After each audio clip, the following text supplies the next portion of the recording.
à tous, nous vous retrouvons dans nos vergers pour la reprise de la taille d'hiver, qui est une taille qui se fait sur nos pêchers, nos nectariniers. C'est une taille qui est là pour sélectionner, donc qui permet de sélectionner, de garder les plus belles baguettes pour avoir par la suite du coup les plus beaux fruits.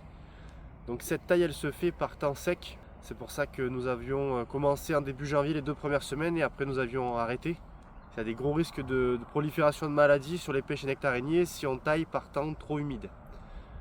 Donc là on est à un stade déjà relativement avancé sur les arbres, mais qui n'empêche pas de tailler. Nous ce qu'on fait avant de démarrer chaque journée de taille sur les sécateurs ou de changer de rangée ou de parcelle, c'est qu'on désinfecte la lame tout simplement avec du gel hydroalcoolique pour éviter la prolifération de maladies. Ceci étant fait, on va pouvoir commencer à tailler. Donc là nous avons un arbre et une rangée même qui n'est pas encore taillé. On va prendre l'exemple sur cet arbre là. Donc lui il n'est pas encore taillé. Et le but ça va être de garder toutes les jolies baguettes. Donc ce qu'on appelle les jolies baguettes, c'est des branches comme celle-ci. Si j'arrive à déflouter, ce sera parfait.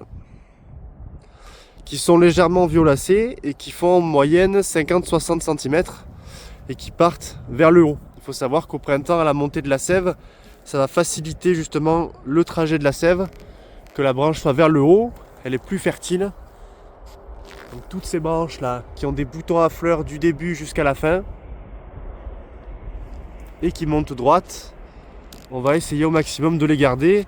Alors dans une certaine limite, parce que c'est toujours pareil, nous on a un objectif de rentabilité dans le sens où si on en laisse trop, eh bien ça va faire trop de travail en termes d'éclaircissage. Donc l'éclaircissage c'est le fait de repasser une par une les baguettes à la main pour laisser un certain nombre de fruits. Donc on en laisse 5 à 6 par baguette et c'est un travail qui se fait à la main. Donc si on en laisse trop, si on laisse trop de baguettes, on va avoir trop de travail en éclaircissage et donc trop de frais. Et si on n'en laisse pas assez, ça va être l'inverse. On va pas avoir assez de fruits à vendre et ce ne sera pas rentable non plus. Nous pour tailler depuis 2 ans maintenant, on utilise des petits sécateurs à batterie style. Donc on a 4 batteries pour un sécateur. Étant donné que je suis seul à tailler, je recharge les batteries à midi et ça me fait la journée. Je fais à peu près 2 rangées et demie par jour. Et ça suffit largement, ça va très bien.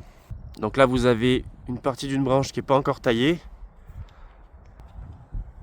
Donc là je viens de finir de la tailler, donc comme vous le voyez on est quand même minimaliste, on laisse à peu près 5-6 branches en bas par charpentière et 5 à 10 en haut, ça nous fait à peu près une 60aine de baguettes par arbre, 60, ouais 50-60, qui vont après nous donner 6 fruits par baguette.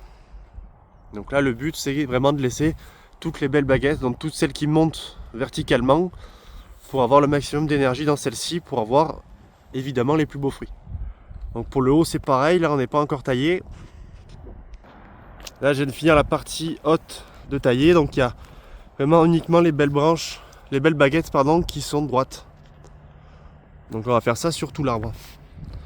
Donc là vous voyez la partie qui est taillée. Et là la partie qui n'est pas encore taillée.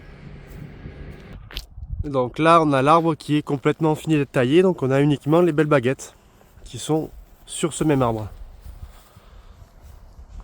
Et juste à côté, vous avez un arbre qui n'est pas taillé. Là, on se retrouve dans une rangée qui a été taillée cet hiver et qui entre là maintenant en pleine floraison. Donc, comme vous le voyez, une fois que c'est en pleine floraison, on a quand même l'impression qu'il y en a beaucoup plus. Une fois qu'on a fini la taille d'hiver, on se dit qu'il n'y a pas grand chose sur l'arbre, mais une fois que ça rentre en floraison, c'est vraiment nickel. On a l'impression presque qu'il y en a trop.